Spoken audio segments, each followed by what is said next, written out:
ഇന്ത്യയിലെ പ്രാദേശിക ഭാഷകളിൽ സാഹിത്യ അക്കാദമികൾ ആരംഭിക്കണമെന്ന അന്നത്തെ പ്രധാനമന്ത്രി ജവഹർലാൽ നെഹ്റുവിൻ്റെ ആഗ്രഹമാണ് രാജ്യത്തെ ആദ്യ സ്ഥാപനമായി സാഹിത്യ അക്കാദമി രൂപം കൊള്ളാൻ ഇടയാക്കിയത്. തിരുവനന്തപുരം കനകക്കുന്ന് കൊട്ടാരത്തിലായിരുന്നു ഉദ്ഘാടന ചടങ്ങ്. ആദ്യ പ്രസിഡന്റ് സർദാർ KM പണിക്കരും. 60 വർഷം പിന്നിടുമ്പോൾ അക്കാദമി ചില പുനർചിന്തകൾക്ക് ഒരുങ്ങുകയാണ്. നമ്മൾ പുതിയതായിട്ട് ഉദ്ദേശിക്കുന്ന വളരെ വ്യത്യസ്തമായ ഒന്ന്, പ്രവാസികളുടെ സാഹിത്യ പ്രോത്സാഹനത്തിന് വേണ്ടി പുതിയ ചില പദ്ധതികൾ ആവിഷ്കരിക്കണമെന്ന് ഉദ്ദേശിക്കുന്നുണ്ട്.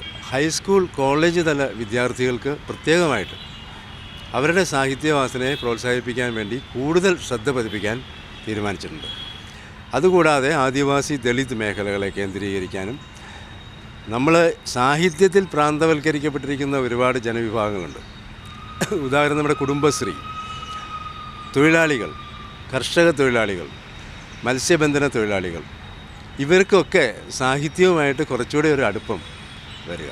സാഹിത്യവുമായിട്ട് അടുപ്പം വരിക എന്ന് പറഞ്ഞാൽ അതിൻ്റെ അർത്ഥം കേരളത്തിൻ്റെ നവോത്ഥാനമായിട്ട് അടുപ്പം വരിക എന്നുള്ളതാണ്. സാഹിത്യ അക്കാദമിയുടെ ഉദ്ദേശ ലക്ഷ്യങ്ങളിലേക്ക് ഇനിയുമേറെ നടക്കേണ്ടതുണ്ടെന്ന നിലപാടിൽ തന്നെയാണ് സാഹിത്യ സമൂഹം. വായനയും സാഹിത്യവും സമൂഹത്തിൻ്റെ അടിത്തട്ടിലെത്തിക്കുക എന്ന ശ്രമകരമായ ദൗത്യത്തിന് കൂടിയാണ് 60 വർഷം പിന്നിടുമ്പോൾ സാഹിത്യ അക്കാദമി മുൻകൈയെടുക്കുന്നതും.